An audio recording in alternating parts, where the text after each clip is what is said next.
Boy, what last half hour of Monday Night Raw you just saw.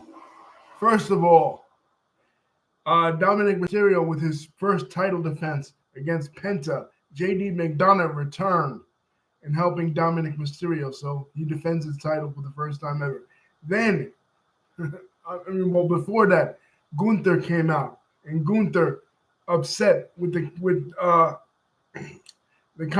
commentary team, basically making fun of him for tapping out at WrestleMania. So what does he do? He confronts Michael Cole, and Michael Cole says to him, "None for none, Gunther, but I wasn't the one who tapped out." So Gunther gets pissed. He puts a chokehold on Michael Cole. Pat McAfee comes out. Pat McAfee punches Gunther. And Gunther and Pat McAfee get into it. Then he chokes out Pat McAfee, and McAfee's turning red. He's choking. He had to be taken to the backstage area and attended to medically. The fans are chanting, that Daddy Cool chant, Pat McAfee, Pat McAfee. That chant they do, they're chanting for him. So Joe Tessitore comes out. Then with the ending, Seth Rollins comes out. Seth Rollins and Paul Heyman come out. And they basically say, Heyman, Rollins was bragging he stole CM Punk's best friend. He stole Roman Reigns' wise man. And Heyman declares, "I'm making this prediction that Seth Rollins is the number one star, the top star going into WrestleMania 42 next year in 2026. He's the top guy." CM Punk has something to say with it. Punk comes out, he starts beating up Rollins. Him and Rollins start getting into it. Heyman's in the background, like the snake he is, the snake in the grass he is, looking at them fight, trying to sneak up on CM Punk. Finally, Punk realizes that Heyman's behind him. He turns around, he grabs Heyman. Yeah, but Rollins attacks him. Rollins does a curse up on Punk, and everybody's chanting, "We want Roman, OTC, OTC," right? So Roman comes out. And Roman and him start fighting. Roman does a Superman punch, and I think it's finally going to happen.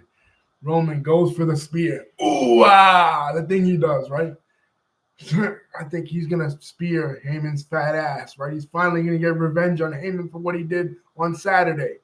No, out of nowhere, as Roman is going for his spear, another figure in a hooded sweatshirt comes out and he spears the shit out of Roman. And who is it? It's Bron Breakker. And Bron Breakker and Seth Rollins embrace.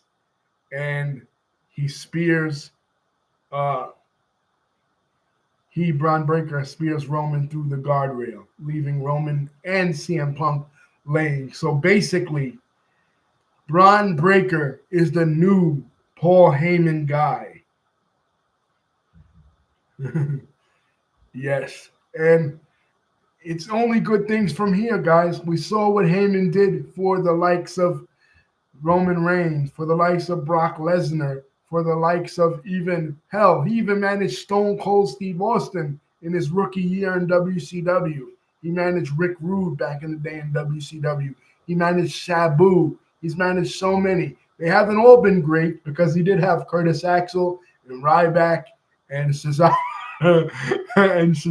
for a while. But most of them, when we think of the bigger names like the Roman Reigns, the CM Punks, the Brock Lesnar's, he's only added to them. Paul Heyman might be the greatest manager of all time in wrestling history. People say Bobby Heenan, but honestly, I can't really judge Bobby because by the time I got into wrestling, the early 90s, Bobby was a commentator, and I loved him as a commentator. He's one of the reasons why I decided to go into broadcasting, to become a broadcast journalist because of Bobby. But I can't really I can't really judge him on his managing skills because he managed before my time, you know. But Heyman, as far as the time I've been a wrestling fan, the 32 years that I've been a fan, um, I say Heyman's the greatest. You know, he's the GOAT. Bobby Heenan never managed any champions in WWE. That's a fact. None of the guys he managed ever became WWE champion. Ric Flair did, but he wasn't. What did he? Can you really say that he was managing Flair? By the time Flair became champion, Bobby was mostly, a commentator, and Mr. Perfect was his manager. So, um, Heyman's been the greatest manager in WWE history since Captain Lou Albano, really, the guiding light. And I think he's the greatest of all time because he could take a guy like Bron Breakker, mold him, and then pretty soon we'll be seeing Bron Breakker in main events. Another guy that made his return tonight, Rusev. Rusev beat up Alpha Academy, Tozawa and Otis, which was stupid because I think if you're gonna have Rusev and by the way, yes, David, Rusev is back. Rusev looked great when he left WWE. I didn't watch him in AEW as Miro, so I don't know what he was like there. But when he left WWE, I think it was like 2020, around like 2020-ish, 2019-ish. He was kind of fat. He was kind of on the heavy side.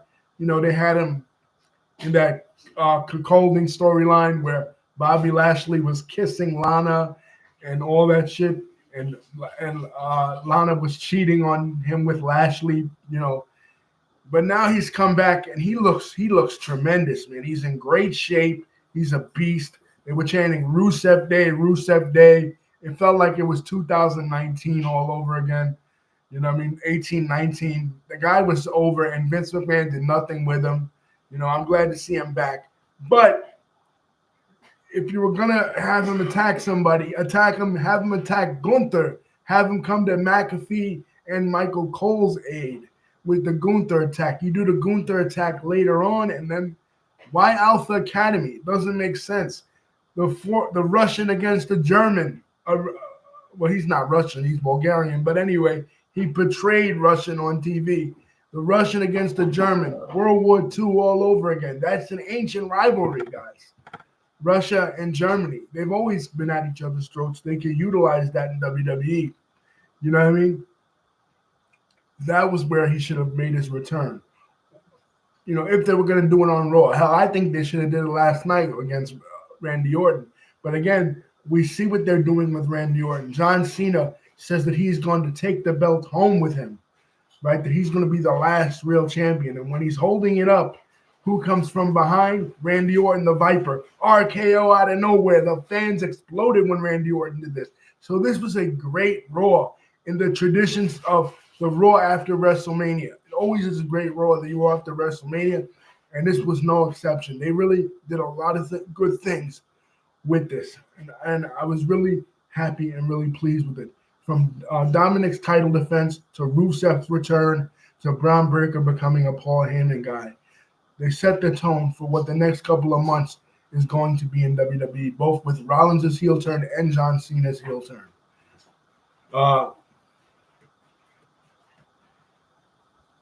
I just had to get on here and say that when Bron Breakker came out as a Paul Heyman guy, I'm like, I lost it, man. I popped for that because that was some classic storytelling. I'm really Becky turned heel. Yes, David. I'm really looking forward to what they got the next couple of months. You know, maybe McAfee's training for a match. I don't know. You know, like, where's this McAfee angle going to go? This was pretty interesting, you know, to me. Yeah.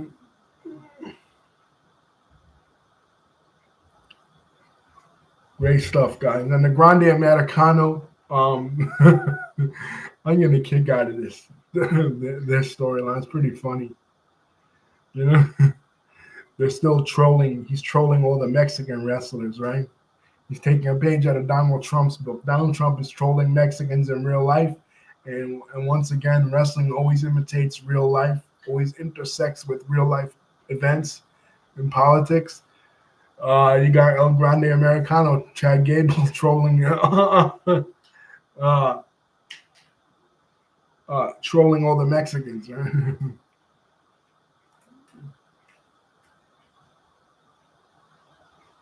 But yeah, Bron Breakker, man, look for him to become. Now I know why they took the IC belt off him because he's going for something bigger.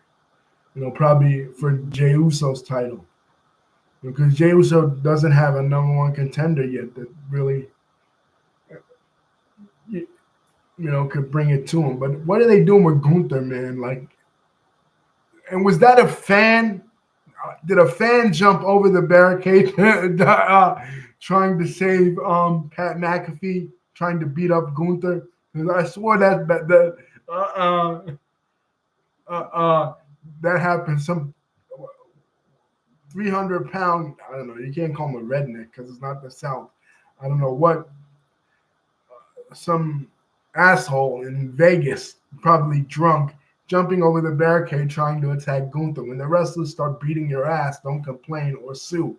Bad enough they might have a lawsuit yesterday with Stone Cold Steve Austin mowing the girl over with the ATV because he was drunk on the ATV. you know, TKO doesn't need those kind of lawsuits, guys. But anyway, thank you, David, man. This was a great Raw. Haven't been this excited for Raw in a very long time. I love the ending. Bron Breakker, a Paul Heyman guy. Look at that.